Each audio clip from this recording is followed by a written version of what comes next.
नमस्कार प्यारे भक्तों, आप सभी का स्वागत है। आज हम बात करेंगे हरतालिका तीज व्रत के बारे में।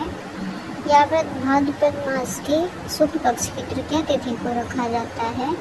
इसे हरतालिका तीज कहा जाता है और यह व्रत विशेष रूप से महिलाओं के लिए अत्यंत महत्वपूर्ण माना गया है। यह व्रत माता पार्वती ने स्वयं भगवान शिव को पाने के लिए किया था, तभी से यह परंपरा चलन में आई है। आज हम आपको बताएंगे कि इस व्रत का महत्व, व्रत कौन कौन रख सकता है, व्रत की विधि क्या है, पूजन कर्म क्या है, व्रत कथा और समापन तक की पूरी जानकारी देंगे। तो आइए देखते हैं हरतालिका तीज का महत्व। हरतालिका तीज व्रत का अत्यंत धार्मिक और पौराणिक महत्व है। कहा जाता है कि जब पार्वती जी बाल्यकाल में थी तब उनके पिता हिमवान ने उनका विवाह भगवान विष्णु से करने का निश्चय कर लिया, लेकिन पार्वती जी बचपन से ही भगवान शिव को अपने पति के रूप में चाहती थी। ऐसे में अपनी सखियों के साथ वे जंगल चली गई और वहां जाकर कठोर तपस्या करने लगी। उन्होंने अन्न जल का त्याग कर केवल भगवान शिव को पाने का संकल्प किया। इस कठिन व्रत और तपस्या के बाद ही भगवान शिव ने माता पार्वती को अपने अर्धांगिनी के स्वरूप में स्वीकार किया। इसी कारण हरतालिका तीज व्रत को अखंड सौभाग्य, पति की दीर्घायु और सुखी दाम्पत्य जीवन का व्रत माना गया है। अब जानते हैं ये व्रत कौन कौन कर सकता है।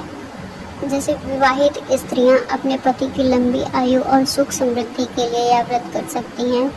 अविवाहित कन्याएं भी इच्छित और योग्य वर की प्राप्ति के लिए कर सकती हैं। नवविवाहित महिलाएं, उनके लिए यह व्रत विशेष महत्व रखता है।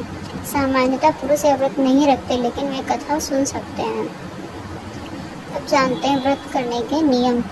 यह व्रत बहुत कठोर माना जाता है क्योंकि इसे निर्जला उपवास रखा जाता है, यानी न तो भोजन किया जाता है और न ही जल ग्रहण किया जाता है। सुबह स्नान करके स्वच्छ वस्त्र पहनकर व्रत का संकल्प लेते हैं। दिन भर उपवास के साथ भगवान शिव और माता पार्वती का पूजन होता है। रात्रि में जागरण और भजन कीर्तन किए जाते हैं। अगले दिन प्रातः ब्राह्मणों को भोजन कराकर और दक्षिणा देकर व्रत का पारण किया जाता है। अब पूजा की तैयारी कैसे करनी चाहिए। पूजा के लिए आपको चाहिए कि स्वच्छ वस्त्र, विशेषकर लाल, हरा, पीला, ये शुभ माने जाते, तो इनमें से कोई भी धारण कर सकते हैं। पूजा स्थल को स्वच्छ करके मंडप को सजाएं। मिट्टी या बालू से भगवान शिव और माता पार्वती की प्रतिमा बनाई जाती है। पूजा की थाली में रखें रोली, चावल, दूर्वा, घास, बेलपत्र, फल, फूल, पंचामृत, दीपक, धूप, 16 श्रृंगार की वस्तुएं। अब जानते हैं कि पूजा की विधि क्या होती है। सबसे पहले गणेश जी की पूजा करें और फिर भगवान शिव और माता पार्वती का आवाहन करें। गंगा जल, दूध, दही, शहद, घी से स्नान कराएं। भगवान शिव को बेलपत्र, अक्षर, पुष्प और जल अर्पित करें। माता पार्वती को 16 श्रृंगार की सामग्रियां अर्पित करें। इसके बाद व्रत कथा का श्रवण करें। अंत में आरती करें और प्रसाद को सभी लोगों में बांटें। रात्रि भर भजन कीर्तन और जागरण करें। इस दिन निद्रा करना घोर पाप माना जाता है।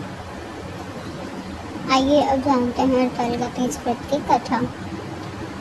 एक समय की बात है, पार्वती जी ने अपने पिता हिमवान से कहा कि वे केवल भगवान शिव को ही अपने पति के रूप में चाहती हैं, लेकिन हिमवान ने उनकी बात ना मानकर उनका विवाह भगवान विष्णु से तय कर दिया। जब पार्वती जी अपनी सखियों के साथ वन में चली गई और वहां जाकर गहरे जंगल में तपस्या करने लगी, उन्होंने निर्जल उपवास रखा और बालू से शिवलिंग बनाकर भगवान शिव की पूजा की। जब यह उनकी कठिन तपस्या पूरी हुई तो भगवान शिव उनके सामने प्रकट हुए और बोले, हे देवी, मैं आपकी तपस्या से अत्यंत प्रसन्न हूँ। आज से आप मेरी अर्धांगिनी हो गई, या मैं आपको वरदान देता हूँ। तब से ही हरतालिका तीज व्रत की परंपरा शुरू हुई है। यह व्रत वही पुण्य फल देता है जो माता पार्वती को भगवान शिव को प्राप्त करने पर मिला था।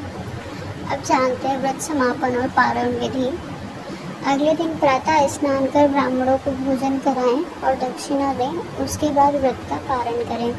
जो स्त्रियां निर्जला व्रत नहीं रख पाती हैं, वे फलाहार करके भी यह व्रत रख कर सकती हैं, लेकिन मन और आस्था की शुद्धता इसमें परम आवश्यक है। अब जानते हैं इन सब चीज़ों को करने से क्या फल प्राप्त होता है। इस प्रकार हरतालिका तीज व्रत का पालन करने से दाम्पत्य जीवन में सुख, शांति और समृद्धि आती है। पति की आयु लंबी होती है और अखंड सौभाग्य को स्त्रियों की प्राप्ति होती है। अविवाहित कन्याओं को मनवांछित और योग्य वर की प्राप्ति होती है। यह व्रत केवल धार्मिक दृष्टि से महत्वपूर्ण है, बल्कि यह नारी शक्ति और उसकी भक्ति का अद्भुत उदाहरण है।